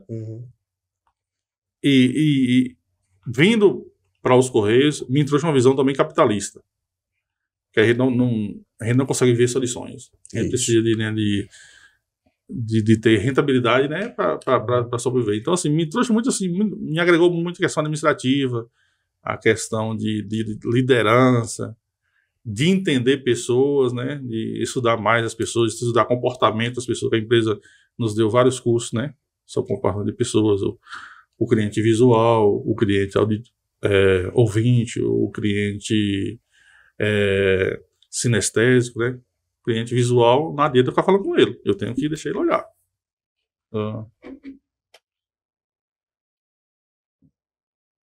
Michael, não adianta falar muita coisa com o Michael, não. Ele vai ter que olhar tudo, todo detalhe. Ronaldo, eu gosto de ouvir. Eu gosto se você fala pra mim e tal. Eu faço negócios. Eu comprei um carro falando com o cara. Só manda foto, manda coisa aí, mas só falando. Tem que ir lá, né? Tem que sentar, tem que pegar, tal. Eu só auditivo. Outras pessoas só conseguem se comunicar colocando a mão na massa, né? Fazendo. A comunicação é gesto de serviço, de fazer ali, de colocar, não. É o cliente, quando chega a encomenda nos Correios, ele tem que abrir não na hora. Se é uma chuteira, ele tem que abrir e colocar a chuteira no pé. Eu, no caso, não. Eu pego, venho a coisa pra mim, eu deixo toda embrulhadinha, chega lá, eu tiro com o maior cuidado, guardo ali a caixa e depois eu vou ver sozinho lá. Então o cara tem que... o sinestésico, ele tem que ver tudo no mesmo momento ali. Então você aprende muito assim, né? Negócio de comportamento, como as pessoas se comportam, como vê, né? Isso aí. Inclusive, acho que a próxima pergunta tem até um pouco a ver com a resposta que você acabou de dar. Antes você tinha uma ligação direta com seus alunos e também colegas de trabalho. Tanto que citamos alguns exemplos aqui hoje. Hoje, a sua profissão te priva de fazer a diferença na vida das pessoas ou proporciona ainda mais? Sim, a gente pegou uma época aí terminou o serviço bancário, né? Não tem mais serviço nos Correios. E a proposta era fazer a inclusão social. Os Correios têm muito de responsabilidade social. Então, fez assim com que a gente, né, contribuísse com muitas pessoas. A pessoa está com uma dúvida ali, tá com seus direitos e às vezes com vergonha. Tinha pessoas que só o fato de atender com dignidade, senhor ou senhora, a pessoa chegava na fila 8 horas e ia ser atendida quase meio-dia. Quando no outro mês está me trazendo, tá querendo me dar um frango, vou dar um frango, não sei o quê. Mas, moço, esse é o direito. Esse é o direito. Você ficou a vida toda aí para pegar uma aposentadoria, um benefício. Chega na época, você tá com vergonha ainda. Né? Então, assim, tanto é que os Correios, de uma forma geral, tô dizendo aqui que não, que a nossa antecedente, a colega Diva, mas é muito boa também, né? Assim, muita pessoa que, pelo menos a minha família sempre atendeu muito bem e atendia todos bem também. Mas a gente vinha de histórias aí, em alguns lugares aí, que o atendimento era mal demais, né? Aqui, graças a Deus, por ser todo mundo conhecido, sempre foi bom. Mas a gente chegava aí, eram muitas histórias, né? Muito absurdas mesmo. Então, assim, a gente queria chegar aqui e mostrar de uma forma diferente, né?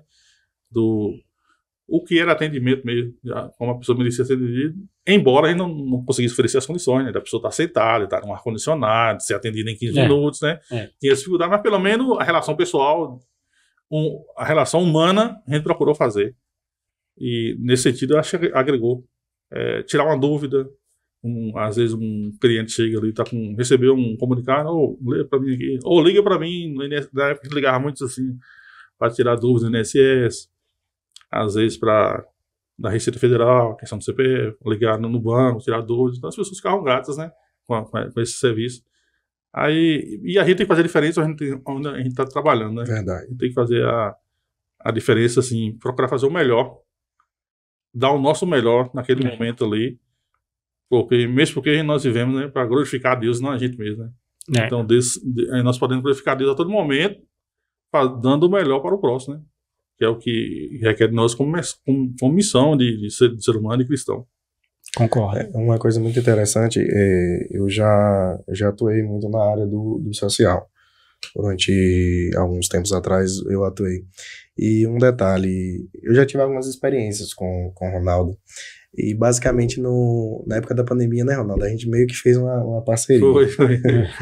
Ele me ligava para tirar algumas dúvidas sobre o auxílio na época e eu ligava para ele para ver umas questões de documentação das pessoas. E assim, querendo ou não, ele acabou sendo de suma importância na vida de muitas pessoas que precisavam ali do benefício, principalmente naquele período que era muito difícil. Então eu posso dizer, por experiência própria, que a empatia com a qual ele atuou com as pessoas naquele momento foi de suma importância, viu, Ronaldo? Muitas pessoas, eu posso lhe dizer, que chegavam lá agradecidas pelo seu atendimento e também pela sua preocupação, porque às vezes, como você falou, a gente pode fazer diferença em todas as nossas profissões, né? Talvez o papel dele ali era só atender, falar bom dia, terminou, muito obrigado, tchau. Mas às vezes quando você para ouvir um pouco, as pessoas tendem a se abrir mais com você, né? Lhe contar histórias de vidas. E às vezes ela lhe apresenta necessidades que talvez você não tenha a melhor condição de resolver, mas o pouquinho que você sabe pode ajudar. Então, eu acho que para mim uma das coisas que lhe marca ali no Correio é essa empatia, essa preocupação com as pessoas. Obrigado. Procura assim, às vezes a gente pode cometer com alguma pessoa, tem pessoas, né, que podem não ter gostado da tribo da gente, mas foi um momento que a gente não tava bem, que a gente é um ser humano, não é um robô, né? Mas, assim, a gente procura no melhor, assim, na maioria das vezes, eu sempre me coloquei no lugar do outro, sabe? Como eu gostaria de ser atendido. E às vezes, quando eu vou em determinada instituição, eu fico observando esse atendimento, né? Aí eu venho pra cá, eu tento melhorar. Puxa, eu tenho que fazer diferente com os meus clientes, né? E aí, a questão do Jeremias é interessante, a gente fez uma parceria, assim, e daqui a pouco o Jeremias tava dando consultoria já pra Botuporã, Caturama. Eu tava indicando, lá em Caturama não consegue isso não, em Botuporã. Eu falei assim, então liga pra Jeremias. Aí seus colegas precisam ligar, como é que você... Aí você já começou até a romper barreiras e disseminando conhecimento. Verdade, foi através disso. Quem vai fundo também, viu? Aí Jeremias vai fundo do conhecimento, viu? E eu acho que, de certa forma, isso ajudou pra gente até montar o que a gente tem hoje. Com certeza ajudou muito justamente essa conversa, essa relação. Essa credibilidade, né, que vocês têm hoje aqui, tem um fundamento no que vocês fizeram. Engraçado que nós ainda perturbamos o Ronaldo até hoje. Gente, é o seguinte, não pode ter encomenda nossa que nós estamos ligando para o Ronaldo a perguntar. E assim, a próxima momento eu pedi desculpa, porque assim, o celular, às vezes, fica a mensagem ali, quando você vai, mas eu procuro assim, às vezes tem mensagem que eu respondo depois de 2 dias, porque é muita mensagem, sabe? Mais de 1000 contatos. E às vezes não dá para você estar o tempo, né? Inclusive, mas na medida do possível a gente tenta... Inclusive, eu acho que boa parte desse equipamento aqui passou por ele lá, né? Passou por ele lá. Esses dias a gente até falou que o carro do correio tinha que parar aqui ao invés de ir para lá. Mas isso é importante. E mais uma vez você fazendo a diferença na vida das pessoas, né? A gente pode dizer que você fez diferença nas nossas vidas. E assim, você falou que fazer a diferença, né? Assim, esse público idoso, né? Eu passei a ter um contato com os pais e os jovens alunos, né? E aí eu acho que consegui fechar o ciclo aí. Esse público idoso, graças a Deus, a gente tem uma relação muito boa. Né? Isso é muito importante. Até hoje, assim, o Banco do Brasil deixou de ter parceria com os Correios. Primeiro foi o Bradesco e o Brasil, desde 2020. E ainda hoje, o pessoal fala, Ronaldo, liga no banco lá, eu ligo ainda, né? Assim, poxa, a pessoa foi cliente da gente na época, só que não tem mais assim, vai pro banco agora. Não, eu tenho que dar atenção ali, passa o contato do pessoal do banco, vocês me ligam, passa pelo zap aí, pede o cartão, fazendo da viagem perdida. Não precisa, evitar de ir lá uma vez, primeiro você pede pelo zap, depois você vai lá só desbloquear o cartão. Isso. Então, assim, são gestos simples, né? Que a gente acaba contribuindo para as pessoas. É o algo a mais que você citou, entendeu? A própria Bíblia diz que quando alguém te convidar para andar 1 milha, ande 2 com ela. Ou seja, se você faz só o que lhe é mandado, você se considera um servo inútil. Mas se você faz mais do que lhe é mandado, aí você tem virtudes. Então, eu acho que isso é muito interessante.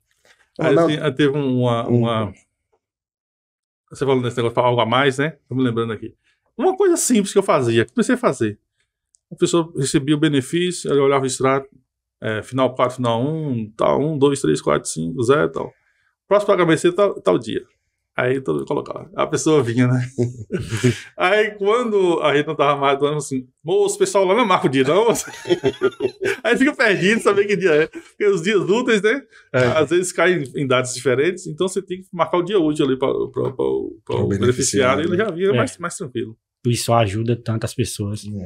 Saber a data certa, né? Porque os mais velhos, principalmente, saber a data certa de vir. Que as pessoas moram longe, né? Mora longe. Nosso município tem muita zona rural, né? E muitas das vezes é as mais distantes da sede, então é muito importante. É um serviço que vocês podem até fazer aqui. Às vezes eu faço lá, imprimir da minha tabela do INSS. Já dá o ano todinho, né? As datas ali, Tem uns que valeu, eu faço isso. Pronto, isso é bacana. Só ir no Google lá para tabela do INSS, tabela de pagamento. Ronaldo, antigamente era muito comum, assim, o envio e o recebimento de cartas. Com o avanço da tecnologia, isso perdeu de vez ou ainda é comum esse envio de cartas para você que trabalha no correio?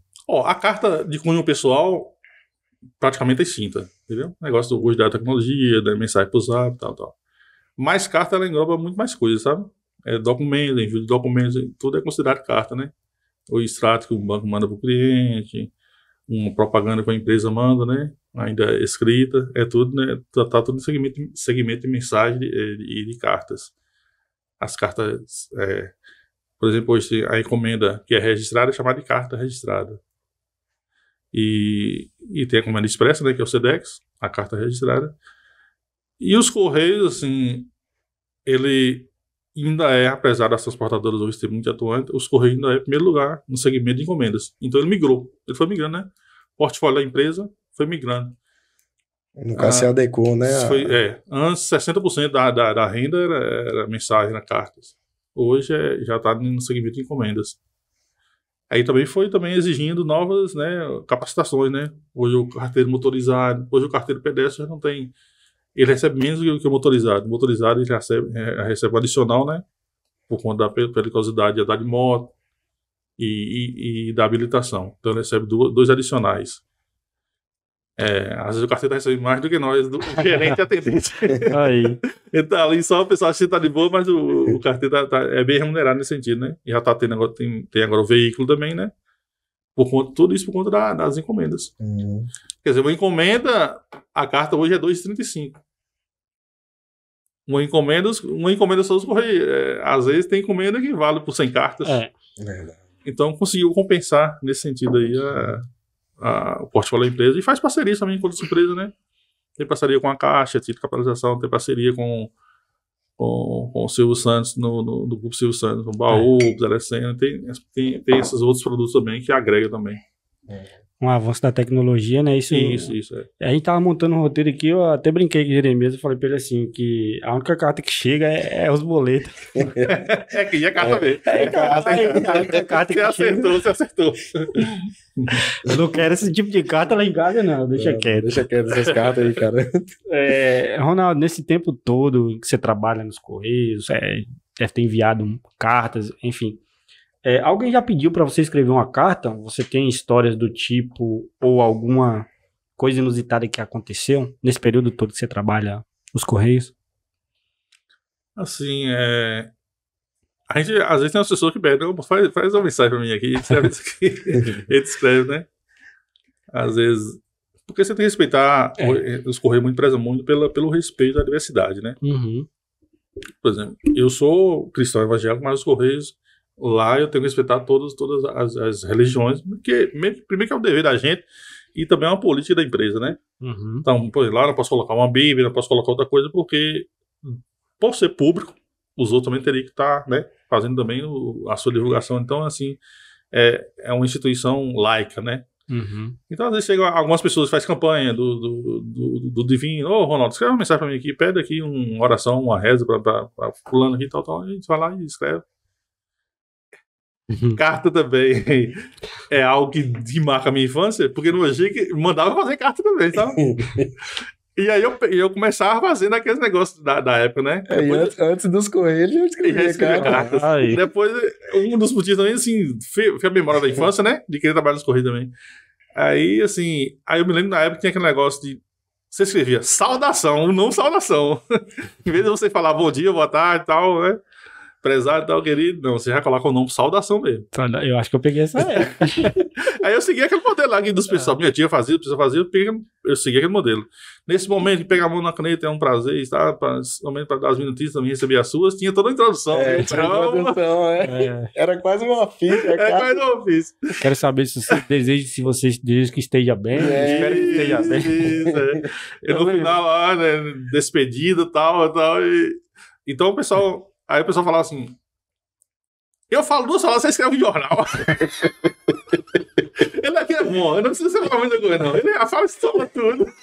Aí eu pegava as versões, já tinha um modelo praticamente, né? Como é que isso é impressionante, que a gente vê o avanço da tecnologia, o avanço das coisas, né? Porque antigamente era comum naquela época, hoje em dia... por um tempo passou a ser SMS, que eu também cheguei a pegar, né? SMS, não tinha WhatsApp, não tinha essas facilidades, né? O e-mail, né? O e-mail. Porque assim, hoje os gêneros textuais, a gente chama de gêneros textuais, né?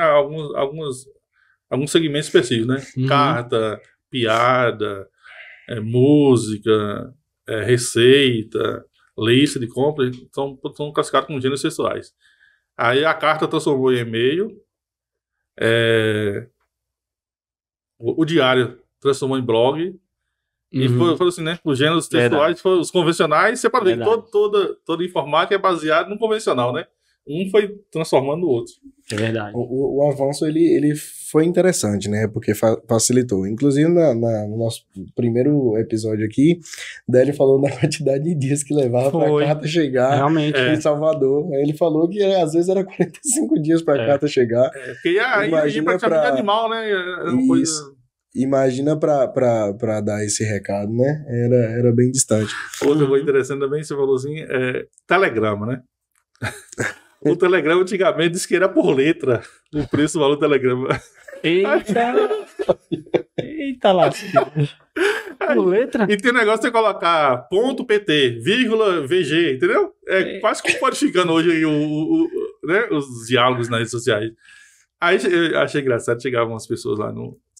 Gostavam do telegrama. Queria assim, né? Às vezes congratular com uma falecida, ou parabenizar um casamento, alguma coisa, né? Aí a pessoa colocava 2 linhas, economizando bastante. E o modelo novo agora é até 30 palavras, o mesmo valor. E eu falo assim, eu não vou falar nada, pra ficar mais fácil pra digitar. Quem tem que digitar e mandar na internet, né? Assim, eu não vou falar nada, não, porque eu vou deixar. Vai ficar mais fácil de transmitir aqui. Então tem essas coisas assim que o pessoal pegava algumas regras e o Telegram continua sendo ainda uma correspondência chique, né? Porque tem. O carteiro tem um prazo até de 4 horas para entregar o destinatário do Telegram. Então, assim, às vezes um concurso você passa, você recebe o Telegram, algumas coisas assim, ainda tem essa solenidade ainda do Telegram. Bom, Gui, quando você quiser fazer uma homenagem a alguém, manda um telegrama. Quem quiser mandar um telegrama para a mãe das mães aí, se você mandar 4 linhas, a pessoa vai saber que você gastou muito. Deixa quieto. Vai achar que você valorizou ela. Puxa, recebi um telegrama. Então, pessoal, vocês que estão assistindo aí, quiserem mandar um telegrama pra gente, viu? Pode mandar.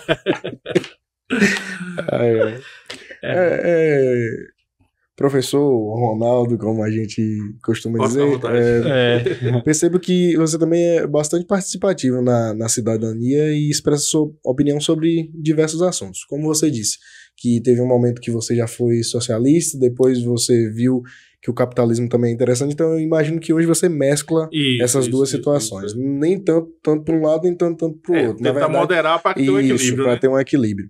E assim, sendo tão participativo, porque você tem as redes sociais, a gente acompanha também, inclusive você postava alguns vídeos no YouTube também, já acompanhei alguns vídeos seus.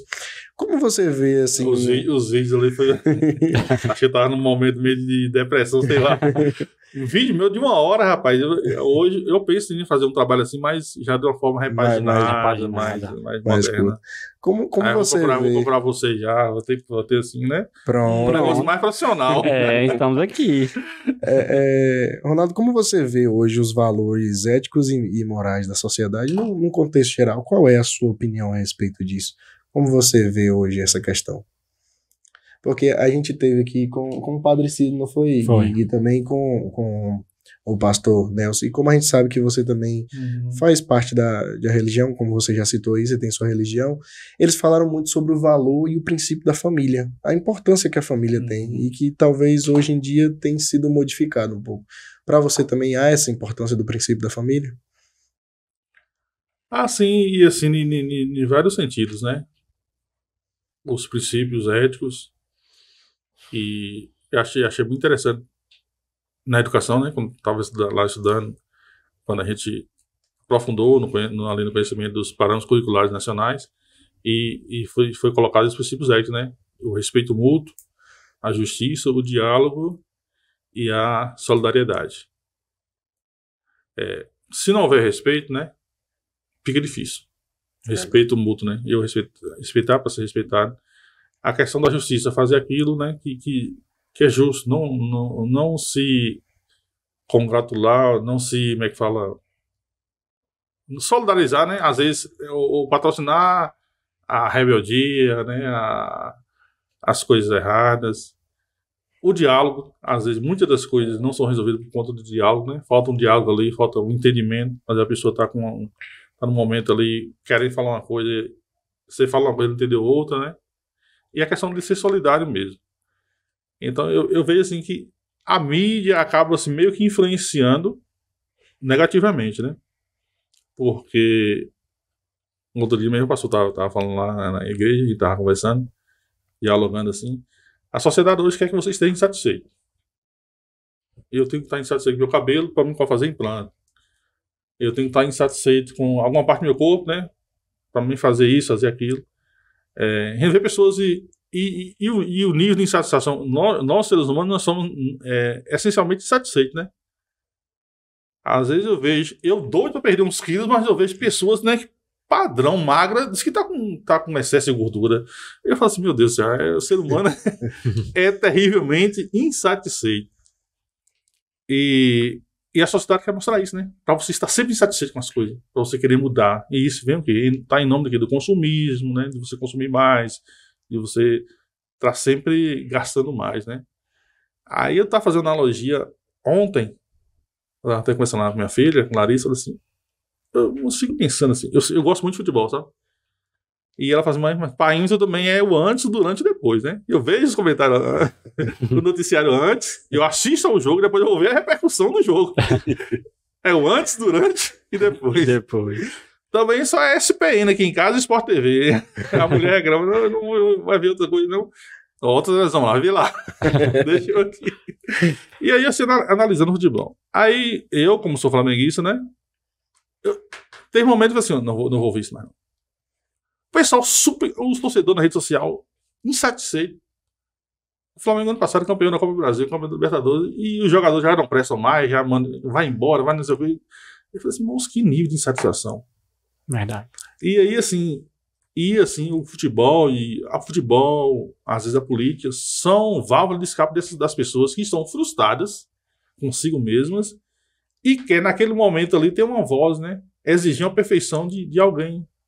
Ou idolatrar tanto, idolatrar tanto uma pessoa que quer que a pessoa seja perfeita. Então, assim, a gente nunca deve querer que as pessoas nos idolatrem, achar que a gente é perfeito. Quando alguém fala assim, você é perfeito, você fala assim, ó, não sou não. Porque em algum momento eu vou te decepcionar, né? Nós somos imperfeitos. E as pessoas não... A sociedade hoje não... Apesar de ser imperfeita, quer buscar a perfeição. Então a propaganda é pela perfeição. É pela excelência, entendeu? Tudo é excelência, né? É bom, é ótimo buscar excelência, mas não assim, ser uma missão quase possível, né? Você está fazendo um bom programa aqui, não, eu quero melhorar, sim, eu quero melhorar na medida possível, mas eu vou celebrar cada momento aqui. Porque se nós formos pessoas insatisfeitas, a gente não vai celebrar momento nenhum. E aí eu vi que aquela velha frase, né? Eu era feliz e não sabia. Isso. E por conta dos valores morais, desse afastamento e tentando destituir, né, os valores morais, tem acontecido muito isso, né? Os valores morais acho que fazem com que as pessoas fossem mais gratas, mais agradecidas, né?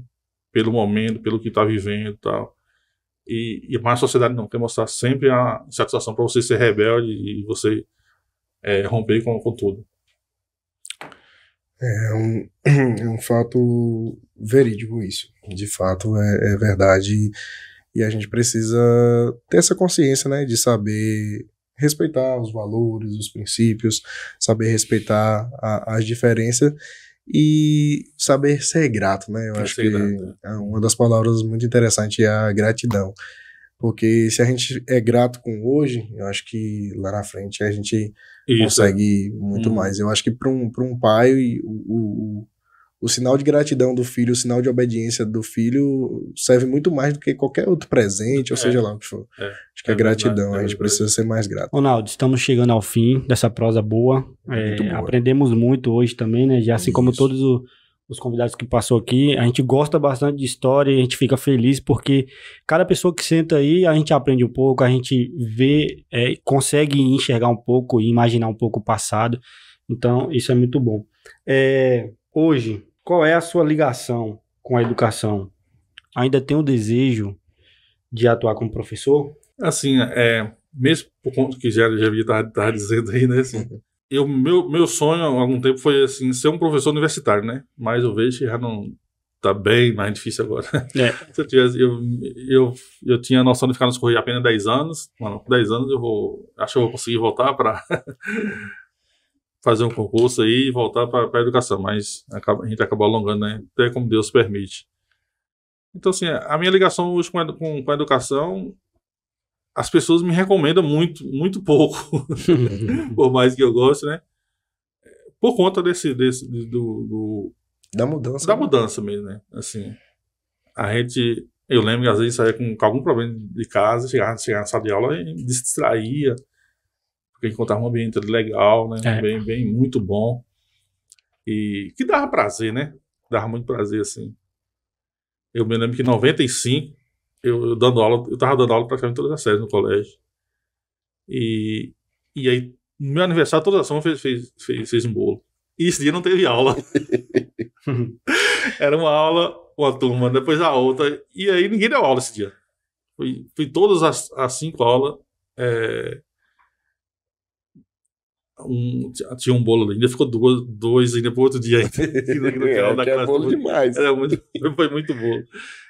Então, assim, quando chegava ali, moço, por que eles não estão fazendo isso? Aí uma vez um professor disse, não, porque é professor de português também, né? Aí o outro, não, ele não fez por matemática. Então, assim, era por conta de um relacionamento, né? De respeito mútuo ali. Existia um respeito mútuo ali com aqueles alunos, aquelas pessoas. De você falar assim, você vai ser isso. Que o professor também é profetizar, né? Você vê o potencial e falar com o aluno. Isso vai passar, moço, na vida. O bom da vida é que tudo passa. Essa dificuldade agora você vai passar. Já tive isso, depois a gente tirou de letra. Você, graças a Deus, ser uma pessoa normal, ser sua visão perfeita, ter uma audição perfeita. Imaginem quantas pessoas aí, né, que às vezes com deficiência na visão supera, tem uma deficiência de audição supera. E por que você não pode superar? Então eram conversas assim, né? Esse tipo de relacionamento assim que a gente tinha e que me parece que hoje não está tendo mais essa interação, né? Essa interação. A gente vê assim, hoje um jovem não quer falar mais por telefone. Verdade. É só a mensagem ali. E não tem mais paciência de ouvir. Você vai passar um vídeo hoje, como eu falei, eu fazia vídeo de 1 hora. Você vai passar um vídeo hoje de 10 minutos, muita gente não tem paciência, né? Verdade. Mudou-se muito isso. Mudou muito. É o avanço da tecnologia, né, que traz... Tanto é que vocês fazem aqui uns cortes, né? Porque aqueles acelerados só vai ver só os cortes, né? Inclusive a gente faz porque, assim, a nossa maior intenção é pegar os cortes, as pessoas verem lá o assunto interessante do corte e fazer com que eles cheguem a ter o vídeo principal. E ver ali o tempo pequeno também, né? Isso. É interessante. Porque, por exemplo, se você for acompanhar cada um dos podcasts, né, Gui, cada um dos episódios, você vai perceber isso que a gente tá tendo aqui. Uma conversa interessante, uma história interessante. São dezenas de coisas que dá para se aprender. Eu acredito que quem se interessa por história e gosta de morar aqui vai encontrar muita coisa nos episódios que a gente tá trazendo aqui. Eu tenho assistido todos e tenho gostado bastante. E assim, eu sou suspeito, né? Que eu sou um fã da comunicação. Então o fato de vocês serem inovadores aqui em Cardoso e pioneiros e fazendo com qualidade, né? Fazendo com infraestrutura, fazendo com amor mesmo. A gente vê que tem preparo, tem todo um roteiro, né?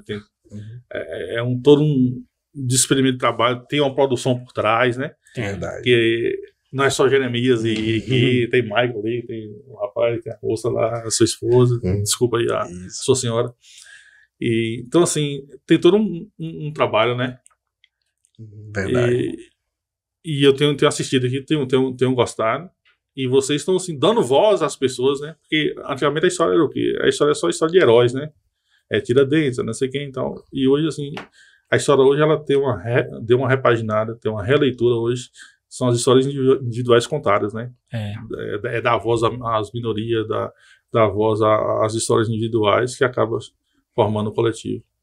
Exatamente, a nossa maior intenção, não é isso, Gui? É a nossa maior intenção. E assim, isso é muito bom porque a gente fica sabendo de coisas que a gente viveu lá atrás, mas que não sabia. Por exemplo, a gente falou da Casa dos Estudantes, que eu morei. Eu mesmo não sabia que você estava ali na área da secretaria, né? Então, a gente fica sabendo de coisas que aconteceram no passado e que é importantíssimo A gente deixar Ele esqueceu registrado de aqui. falar que a gente só dava só os colchões, cama não dava, né? A gente dormia nos colchões, Nos era colchões, realmente. era. né? Mas depois mudou, teve os beliches. Né? Mas assim- tem que ter um começo, né? Tem que ter um começo. Engatinhado, né? Mas E assim, assim, e eu volto a parabenizar vocês, assim, porque vocês não estão apelando, né? Vocês poderiam estar fazendo conteúdos mais apelativos para ganhar mais likes, né?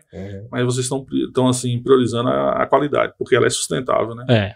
Não é algo instantâneo. E quando algo é sustentável, Isso. o público vai, né, depois vai interagindo e gostando. quem se interessar pela história do nosso município é só assistir os episódios aí, que tá riquíssimo de informação. É verdade. Riquíssimo. É verdade. Inclusive, no episódio que a gente trouxe Délio aqui, não foi? Ele me contou umas coisas aqui sobre o humor que eu fiquei boquiaberto, porque a gente estuda, sabe de uma coisa, só que por via das...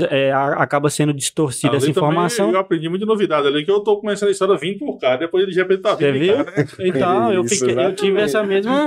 realmente. Já veio para outro caminho, para outra estrada. Então, assim, tudo agrega, né? Tudo agrega. Tudo agrega. E tá tudo Isso. registrado aí. Isso, Né, gente? Exatamente, tá tudo registrado. Então, Esse arquivo vivo que vocês estão fazendo aí, né? As pessoas vivas, porque quantas histórias morreram com as pessoas, né? Quantas histórias. Quantas histórias morreram com as pessoas. quantas Porque histórias. alguém depois falar de Jeremias, falar de Gui, falar de qualquer um de nós aqui, não vai falar com propriedade com uma própria pessoa que viveu, né? E vocês estão fazendo isso, que as pessoas contem as suas histórias, né? Isso, a gente preza por isso, a gente quer mais histórias e a gente é muito fã de histórias, muito fã mesmo.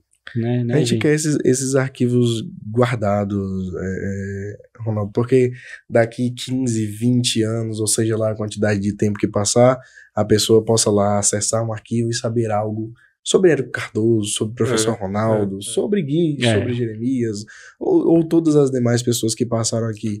E as pessoas não deixarem a história morrer. A história não pode morrer. Ela tem que se renascer, ela tem que dar continuidade. As pessoas precisam saber de onde vieram, precisam saber de suas origens. Muitas das vezes é muito esquecido, e quando se esquece, há prejuízo no futuro. Há prejuízo no futuro. Então, como o Gui falou... Um povo sem história é um povo sem identidade. Né? Exatamente. Foi o que Gui falou. Tipo assim, um momento na vida dele que foi marcante, foi participar ali da Casa dos Estudantes. Ele não sabia que era a sua pessoa que estava por trás daquela situação. Então, hoje, ele sabendo, a valorização que ele dá, a forma de ver é totalmente diferente. Realmente. Então, e aqui, assim, hoje também as pessoas olham hoje para vocês, os meninos da tecnologia, né? Mas vocês também contaram o processo de vocês também, né? Exatamente. E são referências também e exemplo para os outros se quiserem, né? Nós podemos chegar lá também. Eu vou contar uma coisa rápida aqui da época da escola. Eu me lembro que quando eu estudava, não sei se era na quinta ou na sexta série, eu lembro da outra praça que tinha aqui? Tinha uma outra praça e tinha um coreto. Eu estudava minhas provas debaixo daquele coreto lá. Era debaixo daquele coreto. Que era o coreto e a pedrona ali. E a pedrona, nossa, eu estudei muita prova ali debaixo. Eu saía lá da casa estudando, pegava a bicicleta, sentava aí que era mais calmo, né? Tinha uns pés de árvore, e aí estudava a prova ali. E eu passava, viu, gente? Eu tirava nota boa. Quando essa praça ela foi remodelada, né? Reinaugurada, refeita, modernizada. Eu fiz uma crônica falando da antiga praça, né? Falava do coreto também, da segunda-feira. Aí em tal parte da feira ficava o pessoal da Abadia, tal parte ficava o pessoal do Antigo, o pessoal da Barra de Cima. Do Morro. Do Morro. Aí as namoradas a gente levava, né? Aí teria que, quando saía da boate do Cariri, para oficializar o namoro, fulano apareceu com fulano na praça, de mão dada, sentou em tal banca, pronto, ali estava oficializado. Era todo esse ritual aí. Eu tenho certeza que quem está nos assistindo e for daqui da cidade, a gente desbloqueou várias memórias. Várias memórias hoje. Hoje a gente desbloqueou várias memórias. Ronaldo, por fim, eu gostaria de pedir você para dar um conselho, tanto para os jovens que hoje querem entrar numa carreira acadêmica, querem se tornar um professor, ou até mesmo aqueles que estão aqui na cidade. Eu acho que você mesmo é um bom exemplo de alguém que conseguiu conquistar suas coisas aqui, conseguiu fazer sua vida e tudo por aqui. Que tem muita gente que acha que é só fora. Hoje o estudo às vezes não chegou com tanta qualidade que nós temos uma universidade, uma faculdade, mas ainda a gente tem algumas situações aqui que pode nos agregar valores ainda. Então eu gostaria que você deixasse esse conselho para as pessoas. Assim, todo dia assim que eu vejo que Deus acrescenta mais um dia na minha vida, eu sou muito grato a Deus, sabe? Porque, como você falou, né? Desde os 18 anos que trabalho, graças a Deus, não fiquei assim, nenhum período assim, desempregado. Sempre fazendo trabalho, fazendo outro. E Deus nos proporcionou isso, né? Me sinto limitado, às vezes me sinto limitado porque fiquei só aqui. Mas foi assim, Deus quem quis. E falar para os jovens assim, ter fé, acreditar, né? Uma frase que não sei quem é o autor, mas que me chama a atenção assim quando você perde dinheiro, você perde algo, né? Se você perde amigos, você perde mais. Se você perde a fé, você perde tudo. Realmente. Tem que ter fé, né? E os caminhos estão aí, né? Procurar os bons caminhos.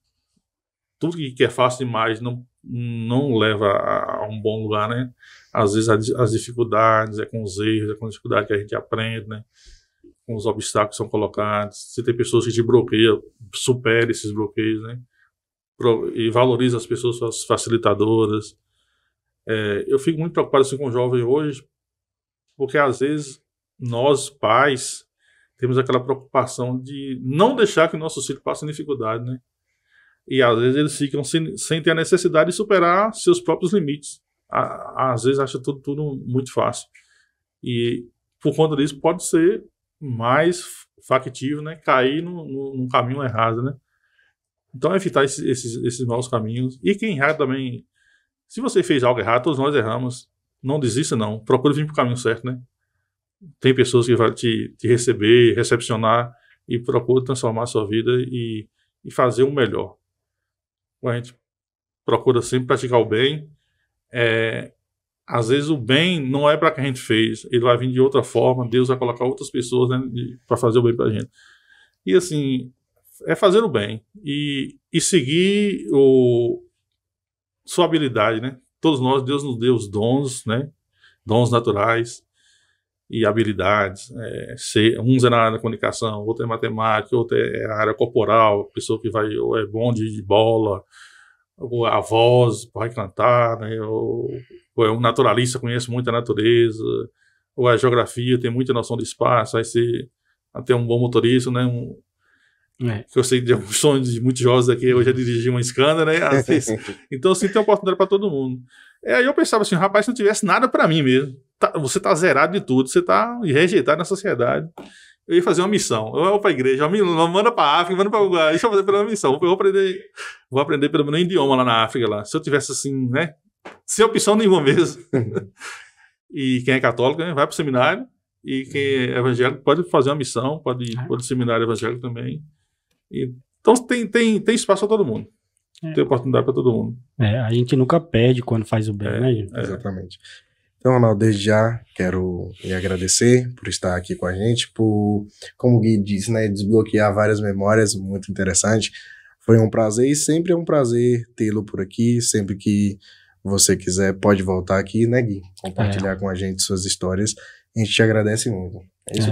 Realmente a gente agradece a sua disponibilidade de vir aqui, contar essas histórias, desbloquear essas memórias.